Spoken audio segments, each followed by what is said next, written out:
I was raped and I kept it a secret. I was raped just a little over 1 year ago and I kept it hidden from everyone.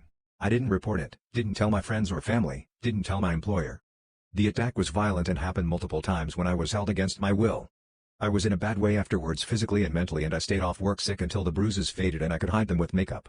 The thought of telling anyone seems horrible and embarrassing to me. Reporting it seems like this terrifying, daunting thing. Something I will never do. But I have my reasons and I'll explain. I didn't want to be interrogated and made to relive the experience by policemen/strangers. People may not believe me or take me seriously, or I could be accused of lying. I would possibly have to see him again.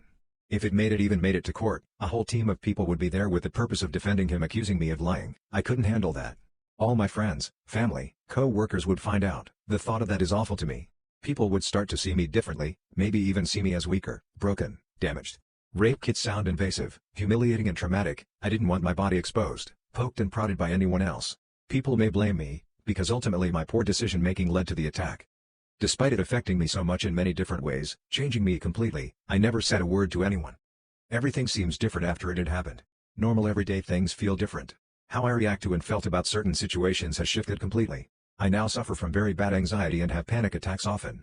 When I finally had sex a year later with a guy I had been dating, despite him not knowing what happened to me, he asked if I had been abused because I seemed scared. I just wanted to get it off my chest, talk about it, tell someone in secret, on a platform where my identity is hidden. I threw up in the middle of sex.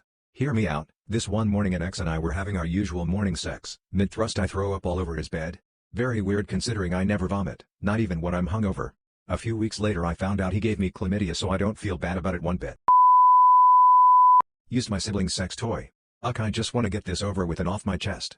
My sibling 23F and I 19F both have moved out of our childhood home, and I was visiting and found a vibrator in their closet, and I have never owned a vibrator before, so I took it and washed it with soap and used it and felt so terrible and disgusting afterwards.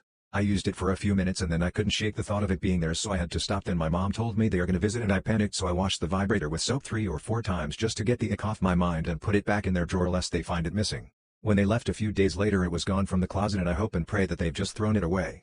This is like the most disgusting thing I've ever done. Oh God, I hope God forgives me and I hope my sibling never uses it again. My rich dad lost it all. So I am 24, F. I come from a very privileged place and I can't really talk about that with my friends because I'm not really sure there will be any left after that, so I am saying that here. My dad made his money because he was in tech when no one was. Like, he started working in the 90s, and got involved in the creation of so many major companies it's actually insane. He made millions from it and today he's now about to be homeless. So how did he do such a magic trick, you may ask? Addiction is not your friend. I'm pretty sure my dad has them all: alcohol, gambling, drugs. When I was little, it was pretty well known that we had money. And I mean pretty easy to see. I had an amazing apartment with a beautiful view, a castle for the weekend, various summer houses. We were always traveling to exclusive places. I had my first Chanel bag when I was 9, my first Rolex at 12. But behind the scene everything was bad. My mom left my dad when I was 4 because he was beating us when he was drunk. And from that moment on, well, he wasted everything. It started to be well known in his line of work that he wasn't reliable for partying too much, not showing to some important meeting, etc. For that, people got less inclined to work with him, rightfully so. But even with that he was settled for life in theory. For some strange reason he stopped paying taxes. Like, I don't know, he just didn't felt like it anymore. Well, that's what got him in the end. Also the crazy gambling, but a casino can't seize you, the state can. So little by little everything got sold, and now they came for where he lived and lost that too. In a month he will be in the street without a job. I have still got 1 year left of uni, that don't really know how I am going to pay for. A trust fund isn't a thing in my country and I don't really have anything to my name. But I'm about to be a doctor, so I'm not too worried for me. My dad on the other end, I don't know what's going to happen. Honestly, it's just hard to comprehend how you can go from it all to nothing. Piece of advice: don't drink and pay your taxes. My close guy friend personally texts girls on of, and his girlfriend asked my advice and I feel gross.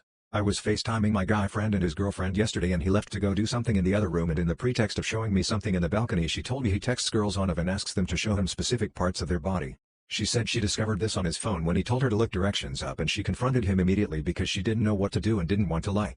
Apparently he told her it was no different than corn and she was being crazy for being all upset about it because you can search up preferences in corn too. She wanted my opinion and my instinct was to agree with her and say it was gross as purely because of his reaction to gaslight her and because it made me feel slimy inside, and I told her so. He called me later and yelled at me after, and now I feel like I overreacted, but I feel so icky and iffy.